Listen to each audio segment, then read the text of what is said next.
Are you tired of feeling stressed and unfulfilled? The ancient Greek philosophers may hold the key to unlocking true happiness. Discover their secrets to living a life of virtue and purpose, and learn practical strategies you can apply today. You step onto the cool stones of a winding path, the sound of cicadas humming in the olive trees overhead. The breeze carries hints of time, crushed underfoot, and something salty from the distant Aegean. The air itself feels wiser here, like it's been through things. Welcome to ancient Greece, where life was lived outdoors, under the sun and stars, with minds tuned more to questions than answers. You probably won't know this, but when Aristotle, Plato, and their friends weren't inventing science, politics, and philosophy as we know them, they were trying to answer something deeply personal: what makes a life worth living?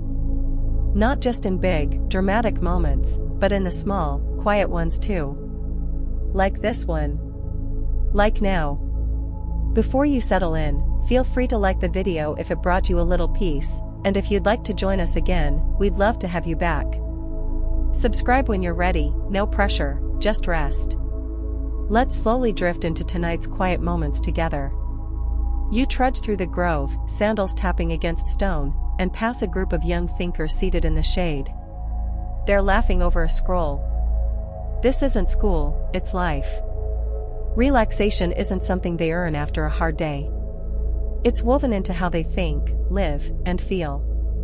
Psychology today talks about mindfulness, emotional regulation, and parasympathetic activation, basically, how to tell your overreacting brain to chill. But these ancient minds were already doing it, long before modern jargon. They trained for peace the way athletes trained for war. You stop by a fountain. The water flows softly, endlessly. In ancient Greece, fountains were more than functional, they were symbolic. Flow, rhythm, balance. The body responds even now. Your breathing slows. Your shoulders drop. That's not just a vibe, it's your nervous system easing out of fight or flight. Here's the cool part: studies show that even the perception of nature, like a mural of trees or the sound of water, can reduce cortisol. Imagine what a whole landscape could do. You're living in that evidence now. The Greeks knew, your environment shapes your experience. Design for peace, and you begin to feel it. And it wasn't just aesthetics. They layered meaning into every corner of life. The olive tree, for instance, sacred to Athena, goddess of wisdom, was a symbol of calm thought. Not by accident. Crushing the leaves and rubbing the oil onto the skin? That was early aromatherapy. Calming, soothing, earthy. Modern aromatherapy studies back this up. Lavender, sage, and yes, olive-derived scents, can lower heart rate and ease anxiety. The nose is a fast track to the limbic brain. The Greeks used it as medicine before they had a word for serotonin. You continue walking. A low chant drifts from a small marble temple. Not singing exactly, more like rhythmic speech. The kind that vibrates in your chest more than your ears. This is another Greek specialty, sound healing. They knew that repetition, whether in prayer, poetry, or chant, calms the body and occupies the mind just enough to stop it from spiraling. You probably didn't know this either, but the philosopher Pythagoras, yes, the triangle guy, believed the entire universe operated on harmonic principles. He and his followers used specific scales and tones to align the soul. Fringe, yes, but today's binaural beats and sound therapy apps echo the same logic. You stop near a stone bench and sit. Not because you're tired, but because pausing feels right. Here, time doesn't rush. No one's checking a sundial. You watch a tortoise cross the path, no joke, a literal tortoise, and nobody tries to speed it up. There's something oddly profound about that. Maybe progress doesn't have to be fast. You think about your own pace. The constant alerts, the red bubbles, the notifications. Each one a tiny panic. The Greeks would find it absurd. They knew that inner peace wasn't a switch. It was a discipline. A practice. Like stretching the mind toward calm, the same way you stretch a muscle. And here's your quirky tidbit. In ancient Sparta, Part of military training involved moments of forced stillness, literal exercises in standing motionless under pressure. Not just physical endurance. Mental control. It wasn't the absence of stress, it was the ability to hold it gently. You inhale. Hold. Exhale. The breeze rustles the trees. No one expects anything from you here. You can just be. And that's where this journey starts, not with advice, but with a reset. You're not trying to fix yourself. You're remembering what it feels like to be whole. And the Greek secret? They didn't see happiness as a mood. They saw it as a condition. A state that you could cultivate, moment by moment, choice by choice. Through how you think, what you pursue, and who you become. Philosophers still argue whether happiness is internal or external, if it comes from circumstances or virtues. But here, in this grove, with the light fading just slightly and the cicadas still singing, the answer feels simple. It starts with awareness. With slowing down. With asking questions no app can answer. So tonight, let's walk with them. Let's listen to these minds from another time who, somehow, knew exactly what yours needs now. You stand, leaving the bench behind. The path curves on ahead, and with it, the promise of new rhythms, ones that don't demand, but invite. And you? You're just getting started. The air cools slightly as you climb a small ridge, early light pouring like honey across the stones. You feel it on your skin, not the heat, but the clarity. This is Stoic time now. Morning is sacred to the Stoics. It's when you prepare, not your calendar, but your character. You settle near a low wall overlooking the valley. The sun hasn't fully risen, and everything feels like it's holding its breath. You do the same. And then, you begin, not with action, but with intention. A Stoic morning isn't about rushing. It's about rehearsal. You run through your mental checklist. What will likely irritate me today? Where might I be tested? Who will say something dumb and make me want to scream into the void? This is premeditatio malorum, the premeditation of misfortunes. Sounds dramatic, but it's weirdly soothing. You picture the traffic. The missed email. The awkward meeting. The loud upstairs neighbors who apparently think 3 a.m. is the right time for furniture moving. And suddenly, none of it surprises you. You're ready. You probably won't know this, but this ancient Stoic practice mirrors something now known as anticipatory coping. Modern studies show that people who mentally rehearse stressful scenarios ahead of time are less likely to be emotionally hijacked when they actually happen. It's like training your nervous system to go, yeah, we saw this coming. No need to freak out. You shift your weight and pick up a small stone, warm from yesterday's sun. Marcus Aurelius, emperor and Stoic diarist, used to journal every morning, not about triumphs, but about taming his own reactions. His inner monologue reads more like a tired therapist than a military commander. Remember, he writes, they will be annoying. And then, it's not personal. Just like that, you lower your shoulders. This isn't repression, it's regulation. The Stoics weren't cold or robotic. They were precise. They understood that letting every feeling run the show was like handing your emotional steering wheel to a toddler with juice stains. You close your eyes. Let's get practical. Try this, visualize one thing likely to irritate you today.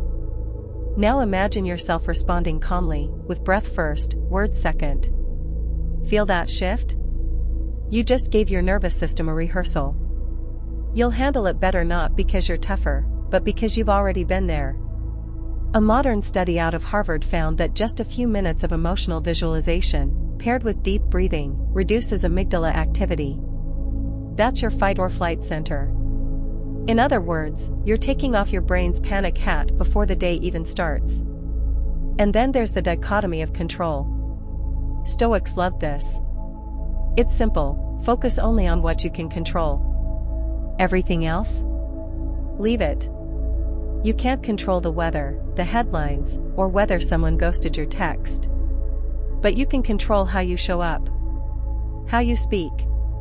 How you interpret things. Philosophers still argue whether this mindset leads to emotional numbness or actual resilience. Some say it encourages detachment, others argue it builds true presence. But here, now, it just feels like relief. Like setting down a weight you didn't realize you were carrying. Here's your quirky tidbit: the Stoic philosopher Epicurus, born a slave, had a literal limp, a result of brutal treatment. Yet he taught that freedom came not from circumstances, but from the mind. We suffer not from events, he said, but from our judgment about them. That's some top-tier psychological insight, from a guy with no fancy lab coat. You sit quietly now, the sun cresting the ridge. Light slides across your face, and for a moment, you feel what the Stoics aimed for: not numbness, not bliss, but calm strength. A kind of readiness. Not braced against the day, but open to it. And it's not just for mornings. Stoics ended their day with a mirror, figuratively speaking. They'd review their choices, not to self-criticize, but to gently course-correct. Where did I act with kindness? Where did I lose control? What can I improve tomorrow? Modern psychology echoes this in nightly journaling practices. Studies have shown that reflective writing reduces stress, improves sleep, and enhances emotional intelligence. One small study even noted measurable shifts in heart rate variability, a sign of better stress recovery, after just a week of Stoic-style evening reflection. So now, sitting here on this ridge, you think about your own life. What do you carry into each day? Expectations? Fears? Guilt about not checking every box? You imagine letting those things drop behind you like pebbles. Clink.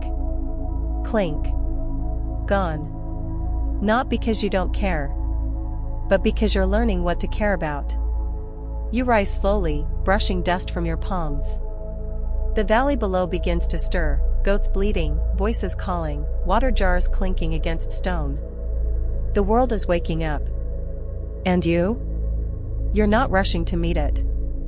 You're pacing yourself with intention. Like a Stoic. Like someone who's been here before and knows that no matter what happens today, you've already practiced peace. You start your descent down the hill, that small stone still in your pocket, a reminder. You can't stop the chaos. But you can meet it differently. You step off the ridge and into the late morning light, warm and golden, pressing softly against your shoulders. The path curls now past a cluster of fig trees, heavy with fruit.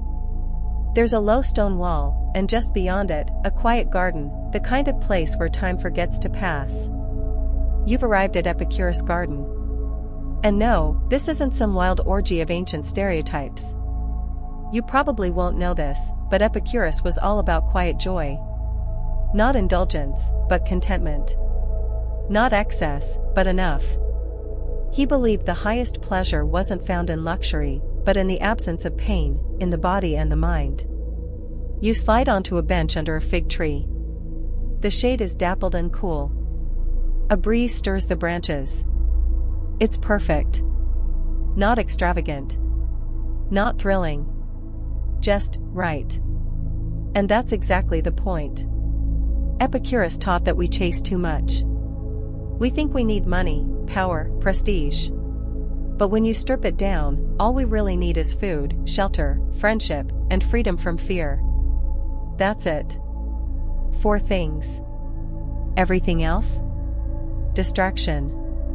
Modern psychology backs this up. Studies in happiness research show that after a certain income level, enough to meet basic needs and reduce stress, more money doesn't increase happiness. In fact, it often adds anxiety, responsibility, and comparison. Epicurus would just nod and offer you a date from the bowl on the table. He separated desires into 3 types: natural and necessary, like food and rest; natural but unnecessary, like luxury; and vain, like fame. The key to calm, he believed, was satisfying the first, enjoying the second in moderation, and ignoring the third entirely. You pick up a figure. It's warm, soft, almost bursting. You take a bite, and suddenly the world slows. That's pleasure. Not the crashy kind that comes from sugar spikes or screen scrolling. The deep, satisfying kind. The kind that sits quietly in your chest for hours. You laugh softly. It's a fig, not a Ferris wheel. And yet, somehow, it brings more peace than all the adrenaline-packed fun you've been told to crave. Here's a quirky tidbit: Epicurus had his own community right here in this garden. He lived with friends, women included, scandalous for the time, and practiced what he called ataraxia, or serene calmness. They cooked together, debated ideas, and lived simply. No one had more, no one had less. It wasn't a commune. It was a philosophy in motion. You can almost hear them now, laughing gently, arguing about the nature of the soul while stirring lentils. No one rushing, no one posing. Just existing, together. Honestly, it's like the original slow-living movement, before Instagram made it trendy. And Epicurus wasn't afraid of death either. He said death is nothing to us, because when we are, death is not, and when death is, we are not.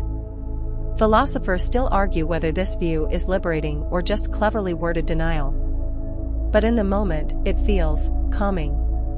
Like you're off the hook. You lie back on the bench now. Sun flickering through leaves. Somewhere, a fountain bubbles lazily. Epicurus would say this is the peak. Not a promotion. Not a perfect body. Not a million likes. This. And guess what? Research into mindfulness and savoring shows that paying attention to small, positive experiences increases dopamine, the brain's reward chemical. Basically, enjoying a fig with your full attention literally rewires your brain to feel more satisfied. It's not about chasing more. It's about noticing now.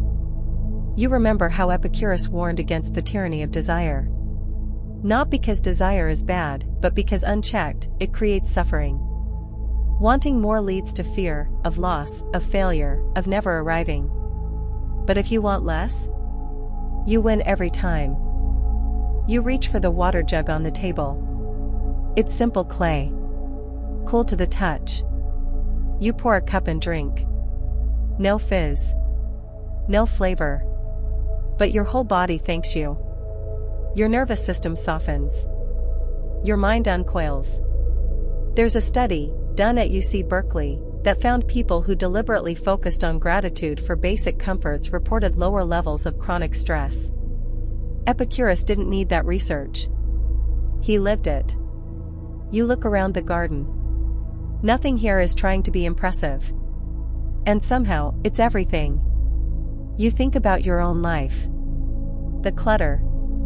The pushing. The scrolling. What would it look like to want less? To be okay with simple, quiet enough? Epicurus believed friendship was the highest pleasure of all. Not romance, not admiration. Just deep, honest connection. The kind where you sit in silence together and still feel seen. And the science backs that too. The longest-running study on human happiness, yes, the Harvard study, found that strong relationships, not success or wealth, are the key to long-term well-being. You close your eyes for a moment. Imagine your own version of this garden. A space, real or mental, where you want nothing. Where you need nothing. Where just breathing is enough. That's not laziness. That's wisdom. You open your eyes as a soft wind rustles the fig leaves. It's time to move again. But something has shifted. You're not in a rush. You're not chasing a mood. You're walking back to your life with a new lens. Pleasure isn't found in more. It's found in less, but noticed more deeply. You leave the garden behind, but the feeling clings to you like sun-warmed fabric, simple, grounding, and quietly profound.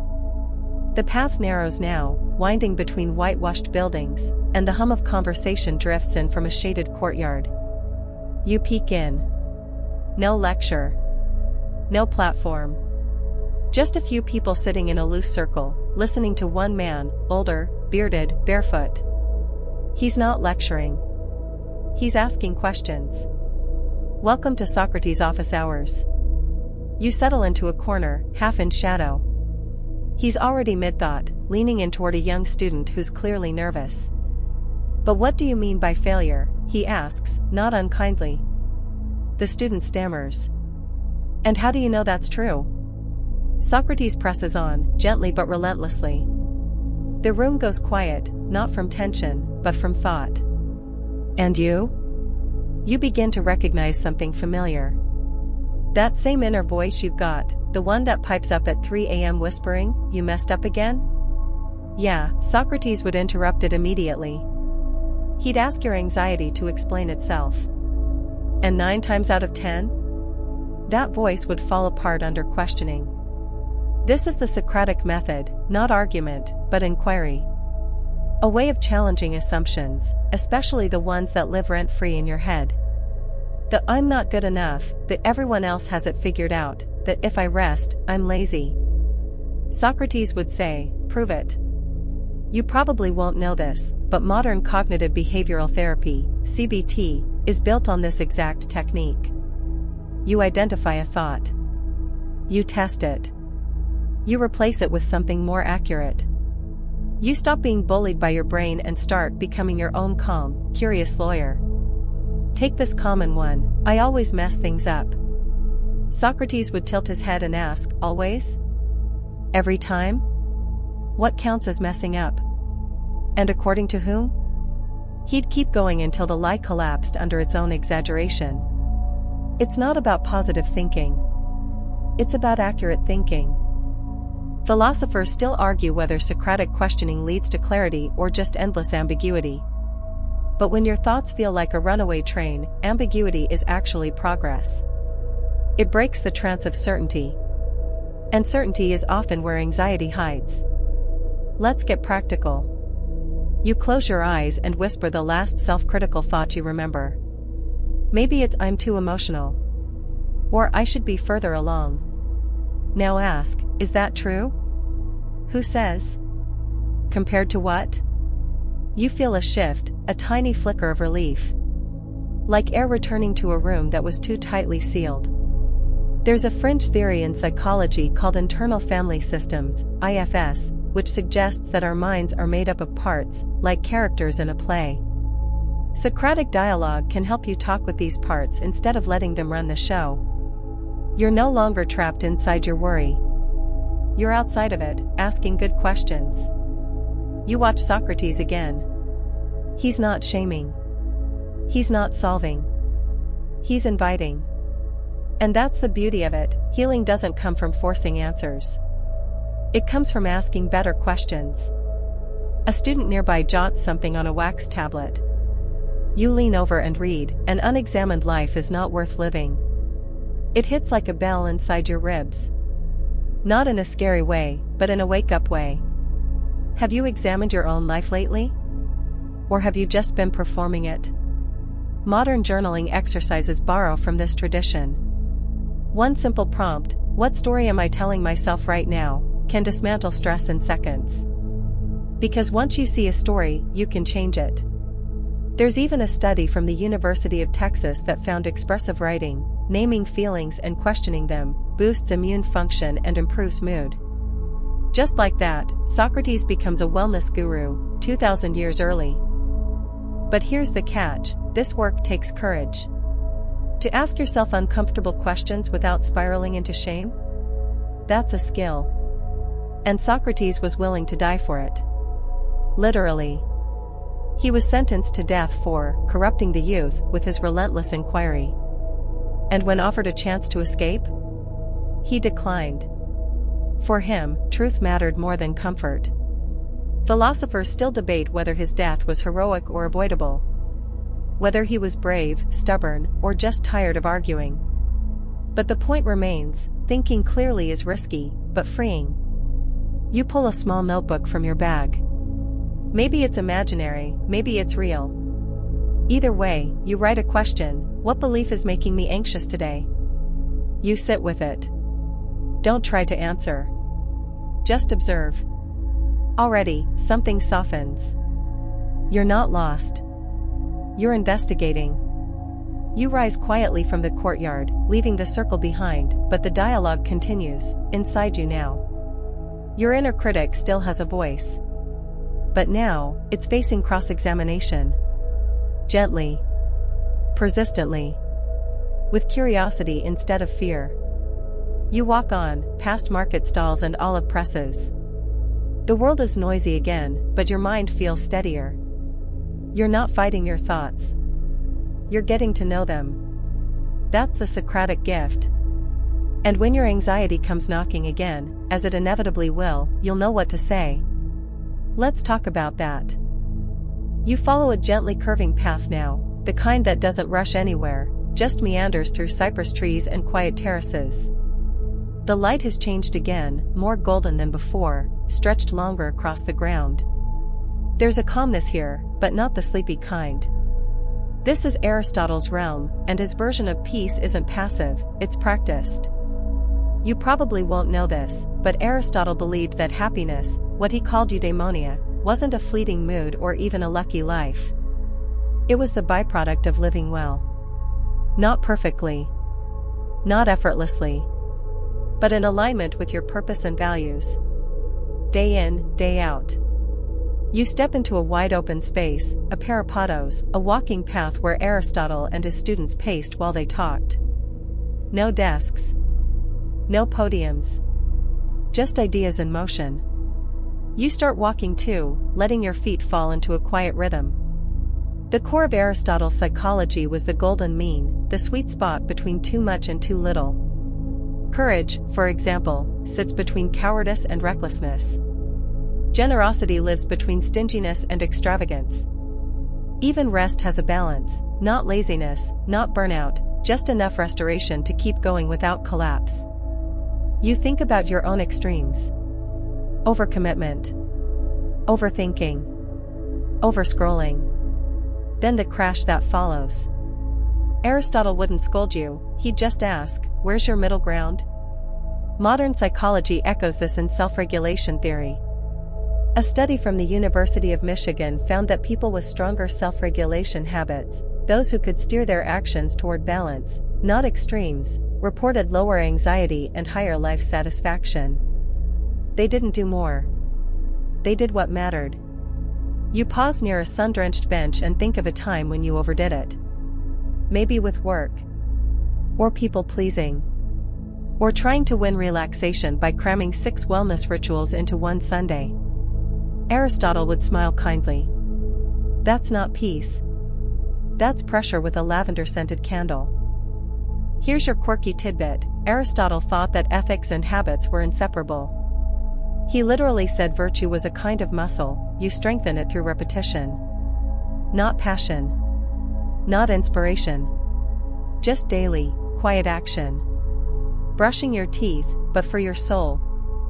You sit for a moment and recall the last time you felt centered. Not ecstatic. Not numbed out. Just steady. Aristotle would say that is the feeling to pursue. And not through luck, but through choice. Repeated choice. Philosophers still argue whether this view of happiness, earned, structured, effortful, is too rigid. Is there room for spontaneity? For chaos? For mess? But maybe that's the point. When life is chaotic, what keeps you grounded? You lean forward and trace a finger along the edge of the bench. Smooth from years of use. You wonder what habits you've built without noticing. The reflex to check your phone first thing. The self-talk that spikes when you make a mistake. Habits, yes. But not necessarily helpful ones. Aristotle called this akrasia, acting against your better judgment. Like knowing you need sleep but watching 4 more episodes. Or needing solitude but saying yes to one more plan. Sound familiar? The solution isn't guilt. It's awareness. And then, better habits. Slowly. Quietly.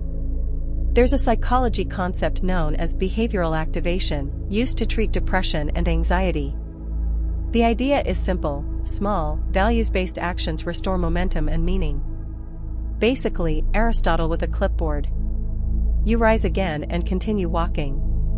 The cypress trees cast long shadows now, and you notice your posture has changed. You're walking slower. More intentionally.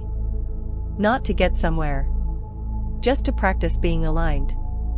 You're not chasing stillness, you're becoming it. You think about Aristotle's idea of telos, your purpose. Every person, he believed, has a natural shape. A way of living that fulfills their potential. But it doesn't scream. It whispers. And you only hear it when you're quiet enough to listen. You pause beside a low wall overlooking the hills. Maybe your purpose isn't a career or a title. Maybe it's a way of being. Patient. Present. Kind. Maybe your calm isn't something to find. It's something to practice. And here's the part most people skip: Aristotle didn't think you could achieve eudaimonia in a weekend. Or even a year. It was a lifelong pursuit. A pattern of behavior that built your soul like a sculpture. Chip by chip. So tonight, as you reflect on where you tend to swing too far, too fast, too harsh, too reactive, ask yourself this. What would the middle look like? Not perfect. Not impressive. Just balanced. Just enough. You keep walking now, the sun lowering gently behind you. And in this golden light, you don't feel pulled or pushed. Just steady. Just quietly committed to the idea that happiness isn't a reward. It's a rhythm. And you're already stepping into it. The road ahead narrows again, the kind that almost dares you to follow it. Scraggly vines lean over stone walls, and the scent of wild herbs, bitter oregano, warm fennel, hangs in the late afternoon air. You hear no speeches here. No polished debates. Just a muttered laugh, and a loud belch. Ah. You found Diogenes again. Or rather, he's found you. Reclining lazily under a crooked fig tree, his only possessions a walking stick, a cloak, and a broken clay bowl, which, legend has it, he tossed away after seeing a child drink water with his hands. Even a child is less materialistic than me, he shrugged. Classic Diogenes. You probably won't know this, but Diogenes, yes, the guy who lived in a barrel, wasn't just an eccentric. He was the original minimalist. The father of cynicism, in the ancient sense, rejecting social conventions, material attachments, and all the stuff that keeps us chasing instead of being. You lean on a rock nearby. He gives you a quick glance, then ignores you completely. Respectfully, of course. Diogenes wasn't rude out of spite, he just saw politeness as another social performance. A mask. And for him, peace meant dropping every mask. You take a breath. It's strange, but you feel lighter around him. Like you don't have to prove anything. No pleasantries. No small talk. Just presence. Modern psychology calls this non-attachment.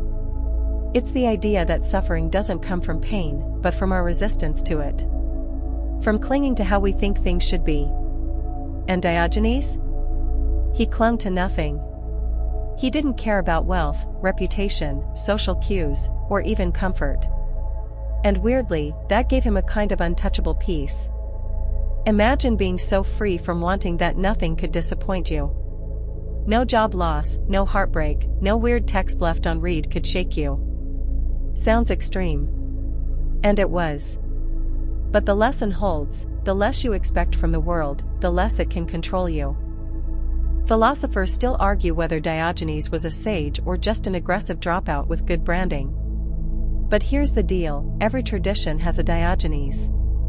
A truth-teller who strips away the extras and says, "What if you didn't need all this?" You look down at your hands. How many things are you carrying, not physically, but mentally? Roles, ambitions, fears, performances. What would it feel like to drop even one of them? Here's your quirky tidbit: Diogenes once walked through Athens in broad daylight with a lantern, claiming to search for an honest man. When people asked why, he said, "Because I haven't found one yet." Brutal. But kind of brilliant. He wasn't looking for perfection. He was exposing the performance. You shift your weight on the rock, starting to feel what he meant. How often do you curate yourself? On social media, in conversation, even in your own mirror? Diogenes would roll his eyes and say, "Stop. Just be a human." You let that sink in. It's not about having no goals or no filters. It's about noticing when you're hustling for worth that was already yours. And science backs it. A study from the University of Mannheim found that people who practiced authenticity tracking, checking in with how real they felt during daily tasks, reported significantly lower stress and higher life satisfaction. Even just noticing when you're being performative helps you soften into who you really are. So you try it. You breathe. You check your posture, your thoughts. Are you performing right now? Trying to relax the right way? Diogenes would grunt and toss you a figure. Eat. Sit. Stop trying so hard. The thing is, Diogenes wasn't joyless. He was known to laugh. To play. To live fully. But only on his terms.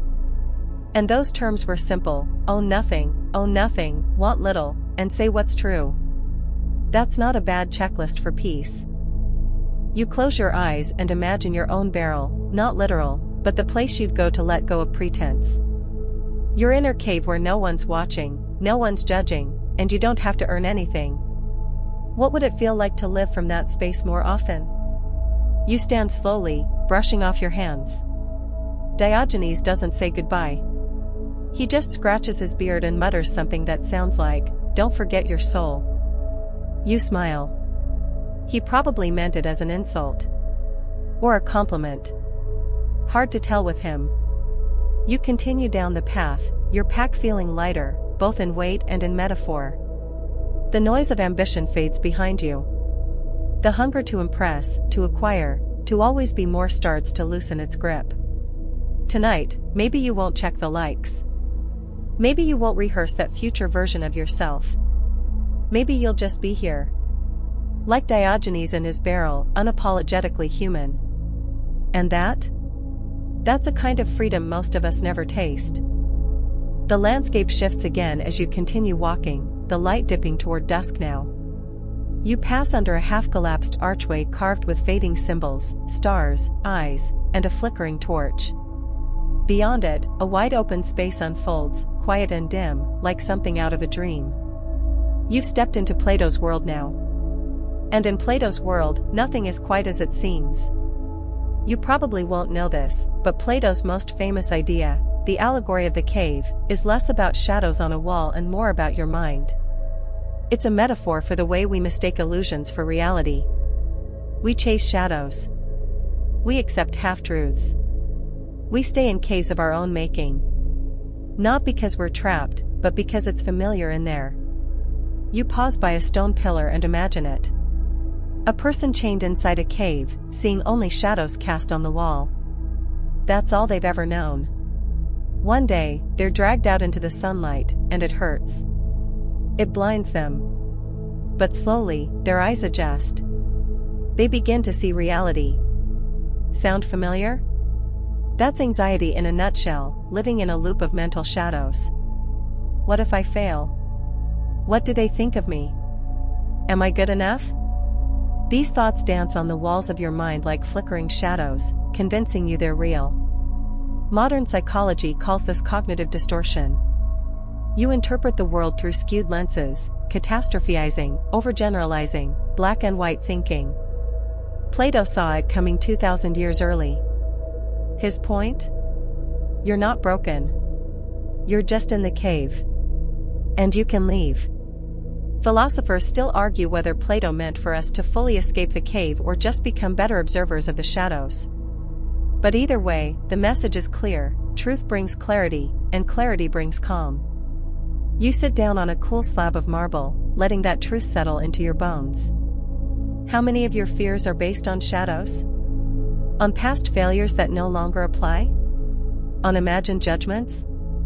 On stories you picked up from parents, schools, headlines, hashtags? You close your eyes and try something. Picture one thought that stresses you out. See it as a shape, maybe a shadow on a wall. Don't fight it. Just watch it. Then ask, is this real, or is this a flicker from the fire? Here's your quirky tidbit: Plato believed the soul already knows truth, it's just forgotten. His method, anamnesis, was about remembering rather than learning. Imagine that, your job isn't to gather new insights but to uncover what your soul already whispers when things go quiet. And the quiet? That's where relaxation lives. Not in control. Not in distraction. But in clarity. Think of how often you reach for something, a screen, a snack, a to-do list, when you're anxious. Plato would say, you're turning toward more shadows. More light dancing on the wall. But the peace you're after? It's outside the cave.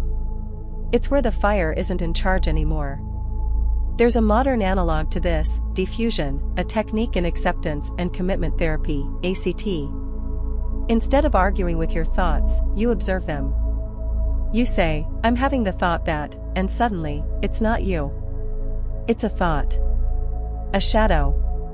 Not a sentence. Just smoke. You try it now, I'm having the thought that I'll never catch up. That tiny pause, having the thought, creates distance. It's like stepping 1 foot out of the cave. You don't erase the fear. You just stop believing it has to run the show. The sun dips lower, casting golden light through a broken temple window. You walk slowly along the edge of what once may have been Plato's school. A grove of trees. Stone benches. The kind of place designed for thinking, but also for seeing. Because here's the thing, thought isn't just about facts. It's about freeing yourself from illusion. You stop and breathe, tuning in to your own inner projections. Where are you assuming the worst? Where are you mistaking the flicker for the fire? Psychologists say that naming a thought reduces its emotional power. It's called labeling. It shifts the brain from emotional reactivity, your limbic system, to logical reasoning, your prefrontal cortex. Plato's version? Name the shadow. Turn your head. Find the source. You keep walking. The world feels different. Not because anything outside changed, but because you are seeing it with more honesty. You're no longer reacting to shadows. You're choosing what to believe. And that's the most calming thing of all. Because when you realize you've been sitting in a cave, the first sliver of light isn't scary. It's liberating. It means there's more to see, and you've just begun looking. You follow the last rays of sunlight down a stone corridor, where the scent of damp earth and something sweet, maybe honey or myrrh, floats in the air. The world is quieter here, muffled like a soft blanket wrapped around the edges of your senses. This isn't a marketplace. It isn't a debate circle. It's something older, deeper. You're entering a sleep temple, and no, it's not a spa. Though it might be the closest thing ancient Greece had to one. You probably won't know this, but before modern sleep clinics and white noise machines, the Greeks, especially followers of Asclepius, the god of healing, built dream sanctuaries. Sacred spaces for rest, ritual, and psychological reset. People traveled for days just to nap here. Not because they were lazy, but because they believed dreams were a doorway to clarity. You lie on a cool stone slab, worn smooth by centuries of sleep seekers. A soft trickle of water plays nearby, echoing like a lullaby through marble halls. Somewhere, incense burns. The air is thick but soothing, like a weighted blanket in scent form. And now, you let go of the cave, the chatter, the endless daylight demands.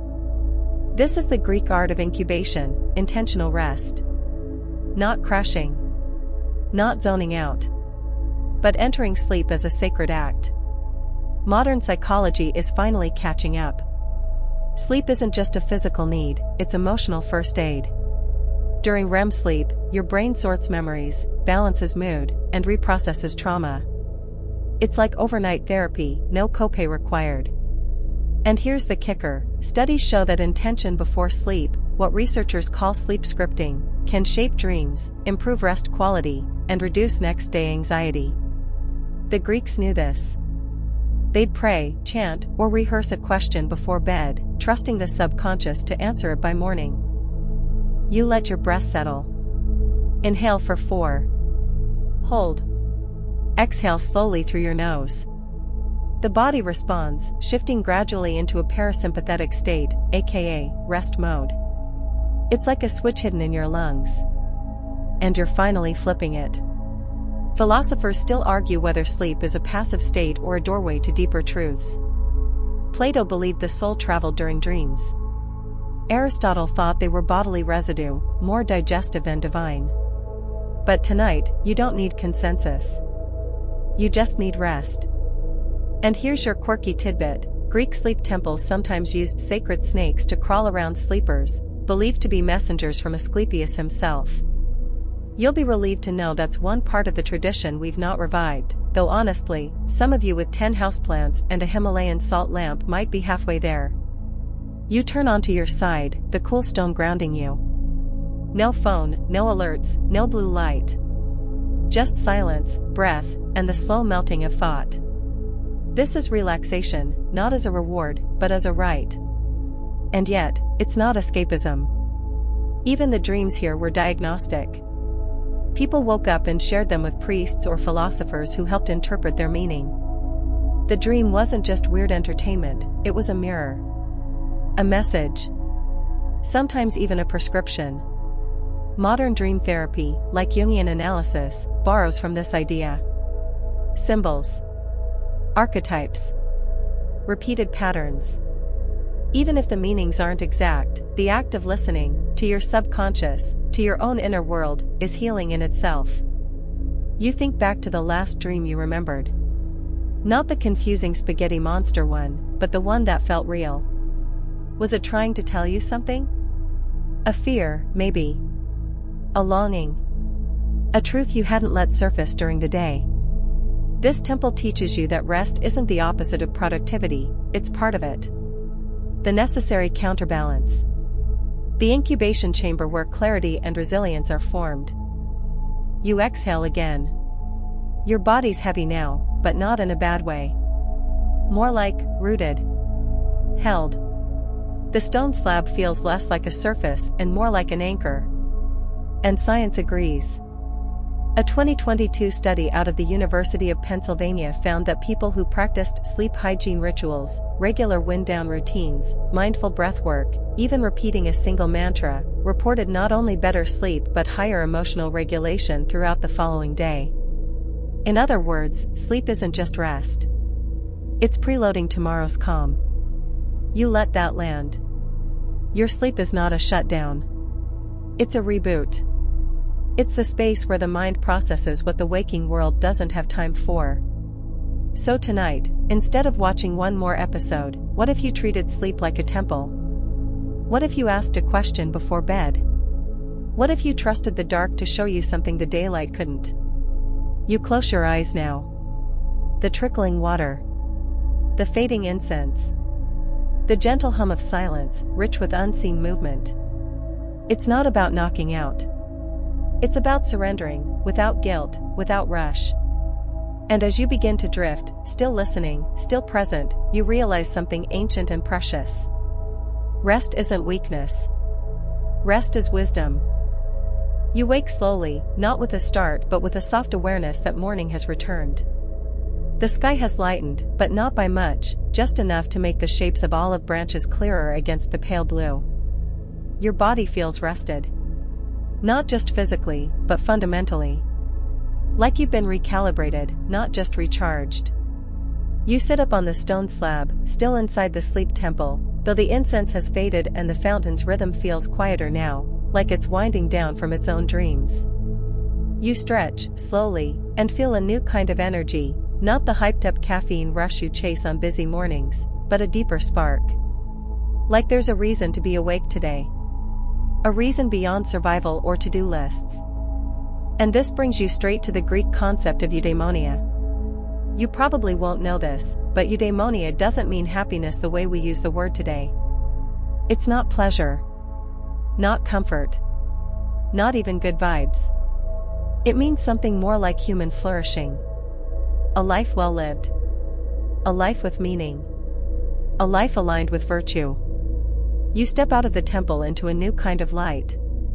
The world feels clearer. You begin to walk, not to escape stress, but to meet it with purpose. That's what Eudaimonia teaches. Don't chase mood. Chase meaning. And mood will follow. This is where modern psychology starts to catch up in a big way. Studies in positive psychology, particularly those by Martin Seligman, emphasize the distinction between hedonic happiness, pleasure, gratification, and eudaimonic happiness, purpose, engagement, values. Guess which one sticks around longer? Yep. Eudaimonia wins by a landslide. In one long-term study, people who pursued a meaningful life, not necessarily an easy or pleasurable one, reported greater resilience, stronger social ties, and better long-term well-being. Even during hard seasons. Especially during hard seasons. So you pause and ask yourself, what gives your life a sense of direction? Not fame, not metrics, not aesthetics, but something that hums under your choices. Something that steadies you, even when your sleep's off or your inbox is chaos. Maybe it's showing up for someone you love. Maybe it's creating something. Maybe it's a value, kindness, courage, curiosity. You don't have to figure it all out now. But when you walk with Eudaimonia, every step is quieter, steadier. You're not flailing. You're aligned. You pause under a fig tree and take in your surroundings. The fruit. The sky. The quiet way the leaves move like they're exhaling. There's pleasure here, but not an escape. In engagement. In noticing. Philosophers still argue whether eudaimonia is achievable for everyone. Is it a luxury of the privileged? Or a universal path? But Aristotle believed that anyone, regardless of status or wealth, could pursue it. Because it's not about what you have. It's about how you live. Here's your quirky tidbit. Some ancient Greeks believed that each person had a daimon, a sort of inner spirit or guiding force. Living well, then, meant living in accordance with your daimon. Your deepest truth. Sound mystical? Sure. But isn't that just another way of saying, live so you don't betray yourself? You close your eyes for a moment and feel into that question. Where have you been out of step with your own values lately? Where have you been chasing short-term pleasure instead of long-term peace? Maybe it's the doom scrolling. The overpromising. The saying yes when your soul said no. There's a solution. Not punishment. Not shame. Just alignment. Try this. Think of one small way to live more eudaimonically today. Not big. Not dramatic. Maybe it's texting that friend you've been meaning to check in on. Maybe it's pausing before reacting. Maybe it's just walking slower. This is your anchor. Because eudaimonia isn't about waiting for life to feel good. It's about being good, and letting the feelings follow like a shadow, not a goal. And here's where the psychology gets even cooler. When people feel their actions align with their values, they enter a state called flow. Time dilates. Stress softens. Effort feels like joy. It's not the same as chilling, it's deep engagement. The good kind of tired. You continue walking now, past low walls and sleeping goats.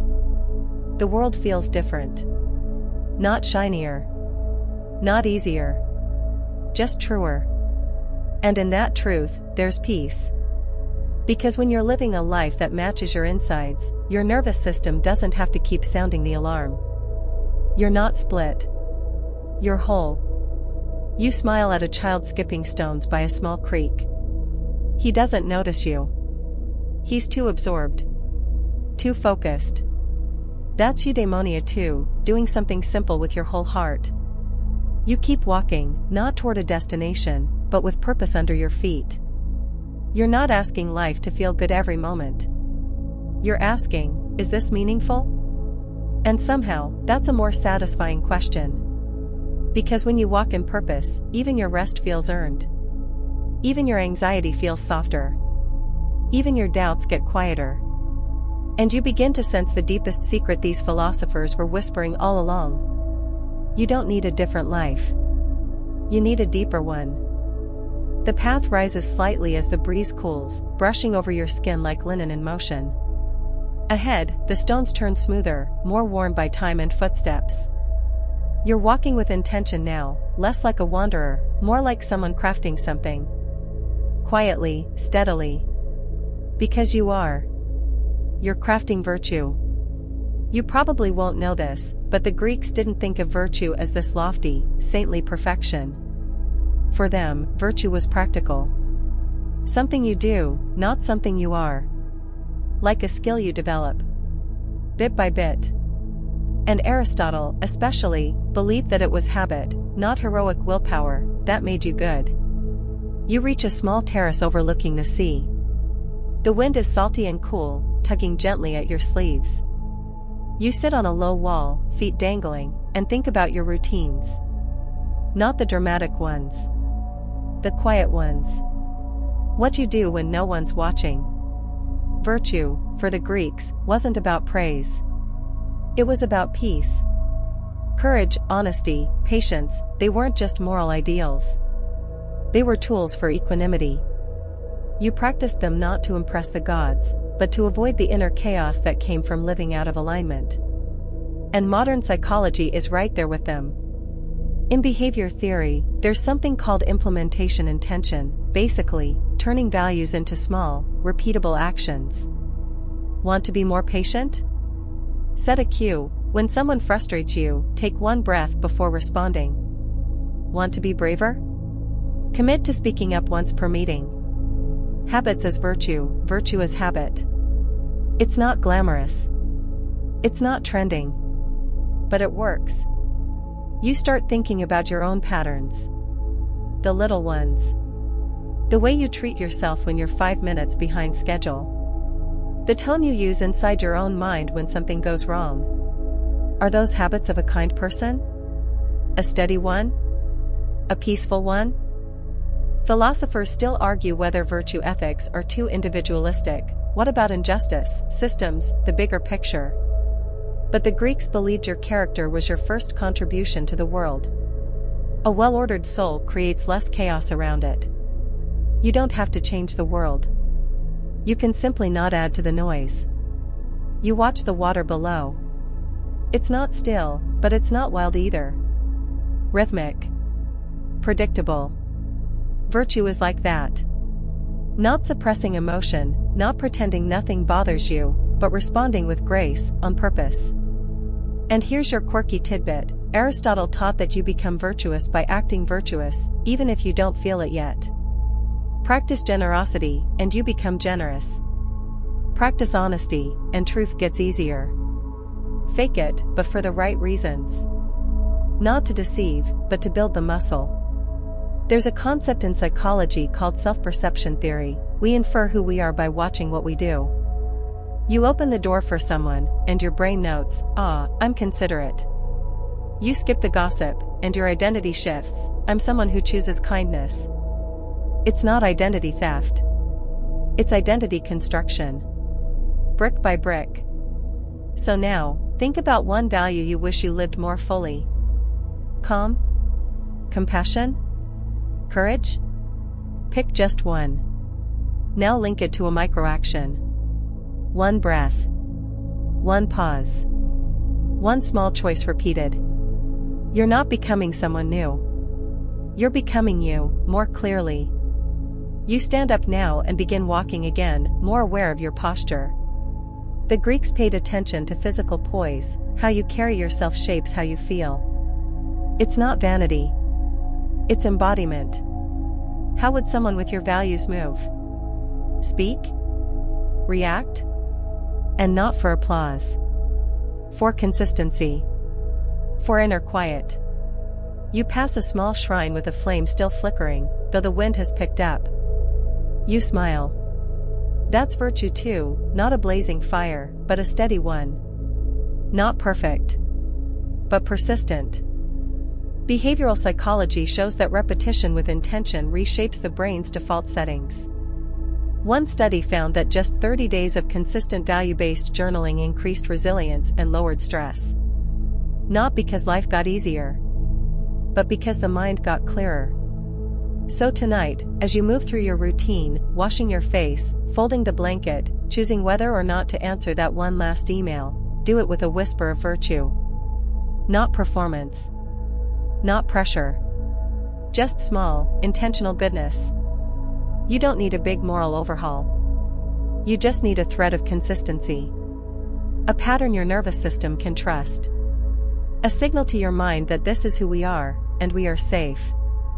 And when you mess up, because of course, you will? The Greeks had a solution for that too. It's called epimelia houtou, care of the self. Not as narcissism, but as maintenance. Like cleaning a tool. You're not failing. You're tuning. You pause before rounding the next bend in the path. The sun is lower now, but the light is still kind. And you feel something new, not excitement. Not pride.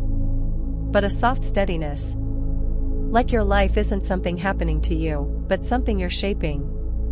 Quietly. Repeatedly. On purpose. The light now feels more golden than bright, casting everything in that late-day glow where even shadows seem relaxed. The wind has softened. There's a kind of pause in the air, like the world itself is taking a breath. And just up ahead, leaning against a wall with the look of someone who absolutely doesn't care what time it is, stands a figure with a slight smirk and not much else. Say hello to the cynics. And no, not cynics like the moody people at work who roll their eyes at everything. You probably won't know this, but ancient cynicism was less about bitterness and more about radical freedom. The Cynics believed that peace came not from getting what you wanted, but from wanting nothing, or at least, a lot less than society tells you to. You join the figure on the stone bench. No greetings, no small talk. Just shared space, and a quiet understanding that here, no one's performing. Let's be real, most of your daily stress probably comes from expectations. Your own. Other people's. Society's. You should be further along. You should be more successful.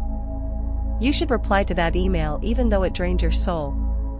The Cynics said, should? According to whom? They didn't just simplify their lives, they rejected the whole structure. Fame, money, power, approval? All distractions. They weren't dropouts. They were opt-outs. Choosing not to participate in a system that rewarded anxiety and burnout. Modern psychology gives this a softer name, cognitive diffusion. The ability to step back from thoughts like I need to impress them and say, wait, do I? It's not about being unmotivated. It's about choosing which pressures are worth your peace. You look up at the fading sky. What's one thing you're pressuring yourself about this week? One expectation that's been buzzing in your head like a fly in a quiet room? Now imagine what it would feel like to drop it. Not because you gave up, but because you realized it was never yours to begin with. Here's your quirky tidbit. Diogenes, the OG cynic, was once seen begging food from a statue. When asked why, he said, I'm practicing rejection. And weirdly, that makes sense. He believed that if you got used to disappointment, it wouldn't sting so much. And if you expected nothing, everything else became a gift. Philosophers still argue whether cynicism is courageous detachment or just romanticized apathy. But for your nervous system? Letting go of expectations feels a lot like finally exhaling after holding your breath all day. Because expectations keep you in a loop of striving, comparing, proving. But when you let go of needing outcomes to go your way, your body relaxes. Your mind softens. You start noticing life instead of trying to control it. A recent study from UCLA found that people who practiced radical acceptance, letting situations be what they are without resisting or demanding change, showed lower cortisol levels and higher emotional resilience. Letting go physically calms you down. So what if you didn't need everyone to like you? What if you didn't have to win the week? What if your worth wasn't up for negotiation based on productivity? You sit quietly, letting the questions hang.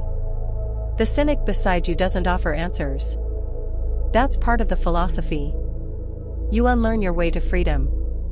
And here's a sneaky benefit: lowering expectations doesn't mean expecting the worst. It means being open to whatever happens, without tying your peace to it.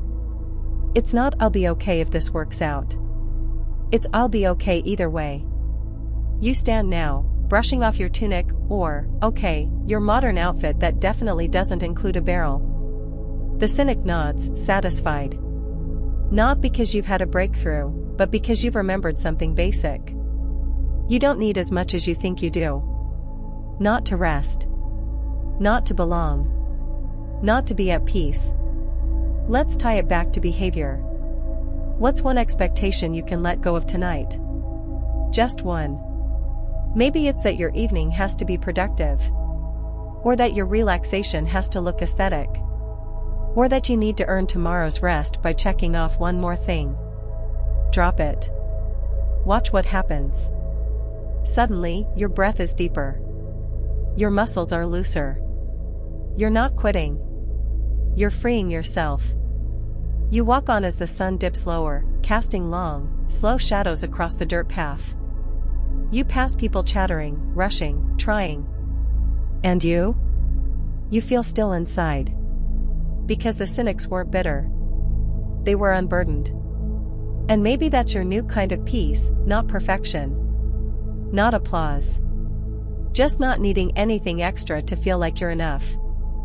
You follow the last of the sunlight through a narrow stone alley, where the air cools and thickens, like breath held just a little too long.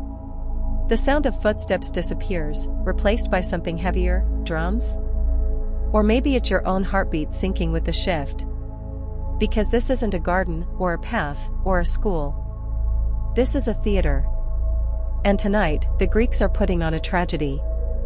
You settle into the back row of the amphitheater, smooth stone beneath you, the slope of the seats curved like a giant open hand. Down in the orchestra, actors in tall masks and robes move through stylized gestures. A woman wails. A man clutches the sky. The chorus echoes the pain, louder, then softer, then loud again. It's a play, yes. But it's not just entertainment. You probably won't know this, but the Greeks believed that watching tragedy was therapeutic. Not just fun, not just dramatic, but healing. They even had a word for it, catharsis. A kind of soul purging that comes from witnessing sorrow, on purpose. Think of it like this: tragedy is grief with structure. It gives your emotions choreography. You're allowed to feel, loudly and collectively, and then leave with a sense of release. Modern psychology still leans into this idea. Studies in emotional processing theory show that deliberately engaging with intense emotions, rather than suppressing them, helps people reduce anxiety and process trauma. It's why we cry at movies. Why a sad song can feel like medicine. You're not making it worse. You're letting it move through. And the Greeks? They were ahead of the curve by about 2,000 years. Philosophers still argue whether catharsis is real relief or just a temporary illusion. But here's what can't be denied: after a good cry, something changes. Not the situation, but you. You watch now as the tragedy on stage unfolds. A noble character falters. A choice is made. A fate is sealed. And instead of checking out, you lean in. Because something about it feels familiar. That's the real magic. Greek tragedies were never about kings and gods. They were about you. Your fears, your flaws, your quiet griefs. Dressed up in masks and robes, but very much yours. You feel it in your chest now, that tightness that's not quite sadness, but not neutral either. Like something is being stirred. Allowed. Recognized. Here's your quirky tidbit: ancient Greek audiences were not quiet. They shouted. Cried. Sometimes fainted. It was collective emotional participation. A full-body experience. Not a performance to judge, but a ritual to join. And you get it now. Because how often do you bottle everything? Smile when you're breaking. Swipe away the sadness. Numb out because you think calm means clean. The Greeks would disagree. They'd say, feel it. All of it. Let it out. That's how you find peace, after the storm. You sit back and close your eyes for a moment. No actors. No music. Just your own mental stage. What's your story tonight? What emotions haven't had a voice lately? You imagine writing your own script, no one has to see it. Just naming the things you haven't named. That's the start of catharsis. Acknowledgement. Language. Truth. There's research from the University of Wisconsin showing that labeling emotions, even silently, activates the prefrontal cortex, the rational part of the brain, and deactivates the amygdala, your fear center. Translation? Name it, and you tame it. The play winds toward its climax now. The fall. The silence. The moment where the chorus goes quiet, and the weight of what just happened sinks in. And weirdly, you feel okay. Not happy. Not light. But clear. There's a power in sadness that has somewhere to go. So you sit with it. Not rushing. Not fixing. Just letting your emotions have their moment in the spotlight. Because that's what the Greeks knew, peace doesn't come from pretending you're fine. It comes from not having to pretend anymore. You rise as the actors bow, the sky above now a deep velvet, the stars blinking in like a slow applause. You walk quietly back up the stone path, not to escape the sadness, but to carry it differently. Like a song that's played its last note, but still echoes in your chest. And here's your takeaway: you don't need to avoid hard feelings to find rest. You just need to give them a stage, a story, a space to be seen. You're not broken. You're just in a play. And tonight, you gave yourself the gift of watching. That's therapy the Greeks would have understood. You leave the theater slowly, your steps echoing faintly through a corridor of ivy-covered stone. It's late now, the air cooled to a soft hush. The stars have spread wide and open above you, and for the first time all day, you're truly alone. Not lonely, just quietly, peacefully, with yourself. And that's exactly where Socrates would want you. You find a low stone wall and sit. The night wraps around you, not like a trap, but like a question. You can almost hear him asking, as he so often did, how do you live with yourself? Not as a judgment. As an invitation.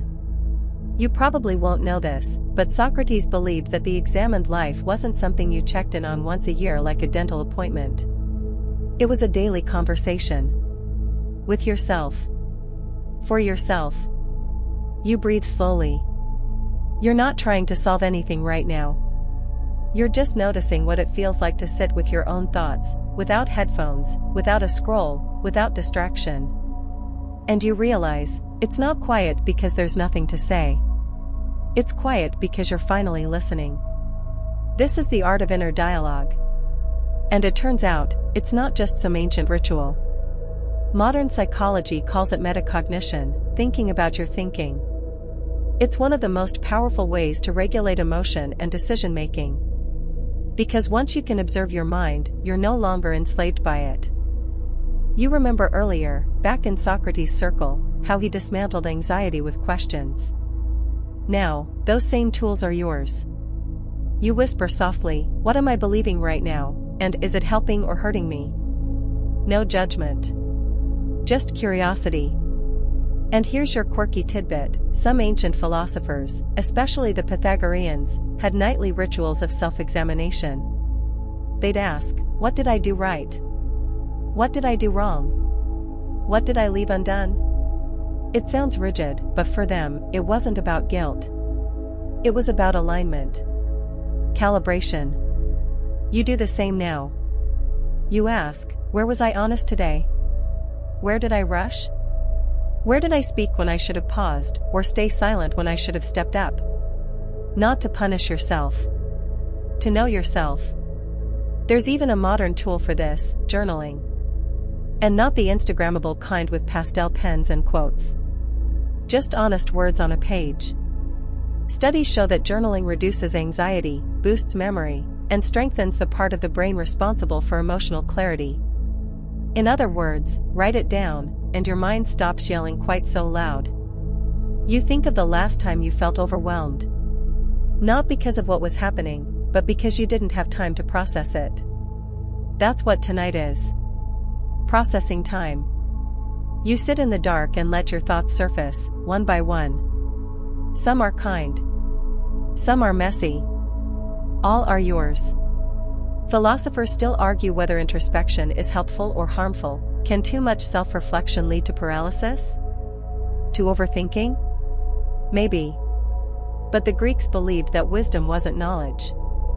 It was knowing how you relate to knowledge. That's the nuance. That's the path. So you keep going. Not out loud. Not on display. Just inward. You ask, where am I avoiding myself? What truth am I pretending not to know? And what would happen if I just told the truth to myself, gently, tonight? It doesn't need fixing. It needs witnessing. You begin to feel something unexpected, not pride, not confidence. Just a soft sense of companionship. With yourself. Like, hey, you've been through some things. And you're still here. Let's talk. And the weird part? That might be the most relaxing feeling of all. Because anxiety often comes from self-avoidance. From dancing around discomfort. From pretending you're okay when you're actually confused, sad, ashamed, or just tired. But when you face yourself directly, like this, your nervous system quiets down. There's a concept in mindfulness called radical honesty. Not blurting everything out. Just telling the truth, to yourself, especially, about how you feel. You'd be amazed how much tension lives in unspoken emotion. How much calm returns when you stop hiding. You close your eyes now. Not to escape. To listen deeper. What do I need right now, you ask, softly. And you answer, quietly, rest. Space. No more performing. Good. That's your truth tonight. You don't need to solve everything before you sleep. You just need to be honest enough to stop carrying it alone. So, maybe your new nightly ritual doesn't need music or tea or journaling, though those are lovely. Maybe it just needs 10 quiet minutes with your own mind. A seat. A question.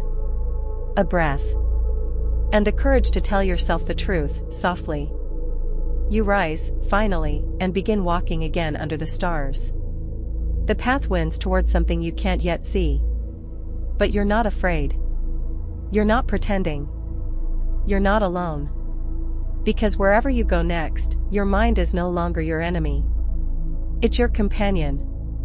And that's the kind of peace Socrates would have toasted to, with water, of course.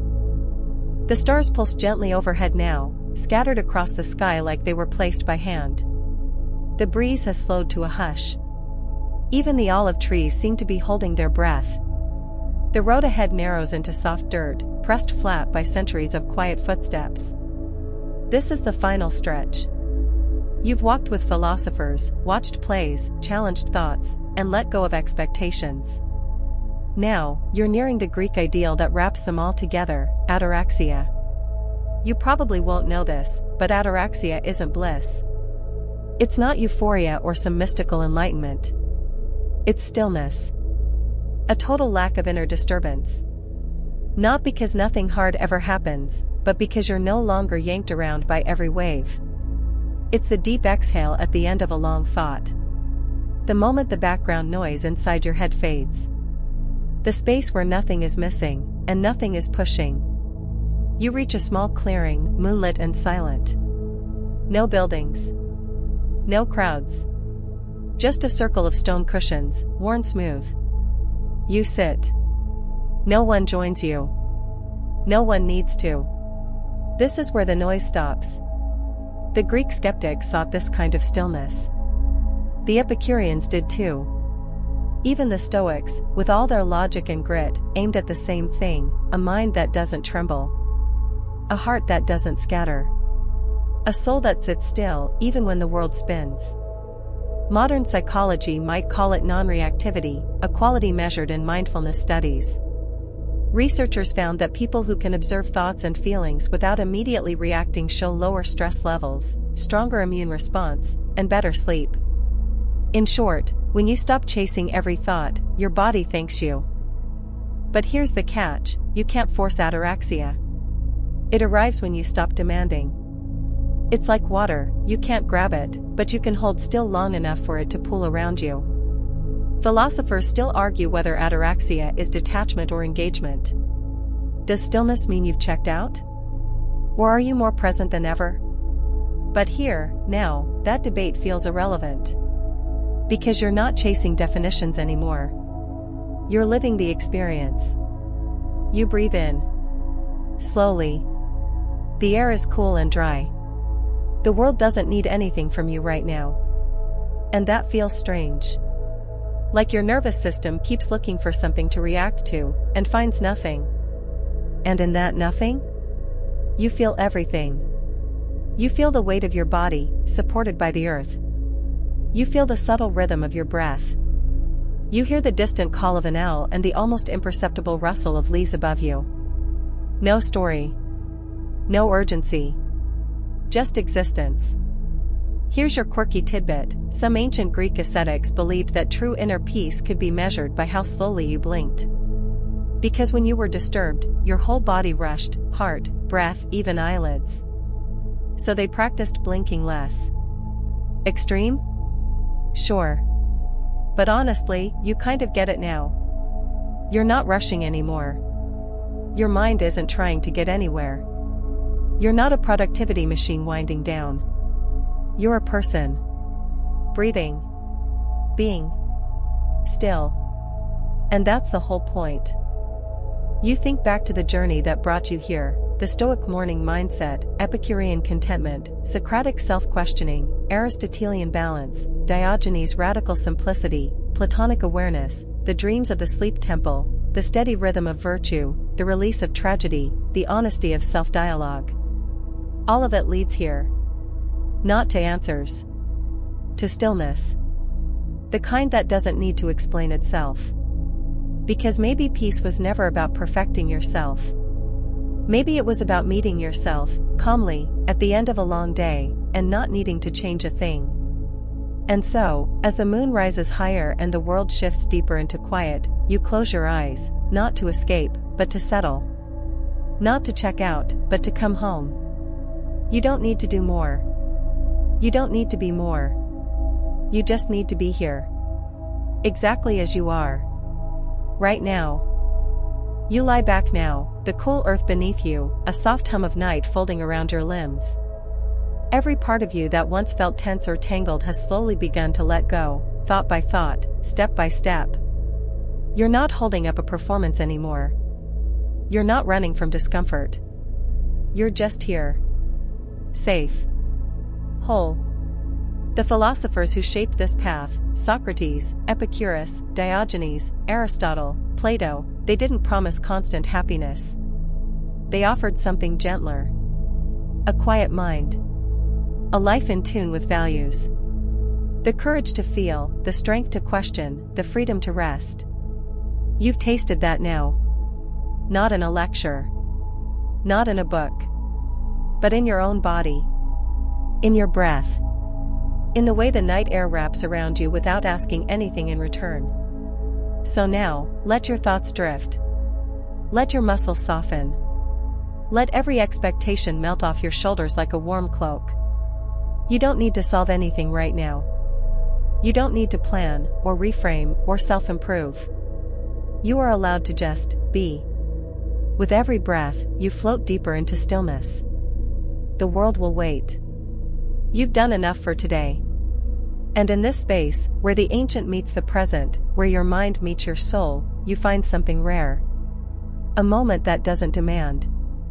A calm that doesn't crack. A quiet that wraps you like the night sky itself.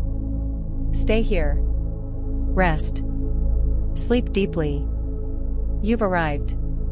Sweet dreams.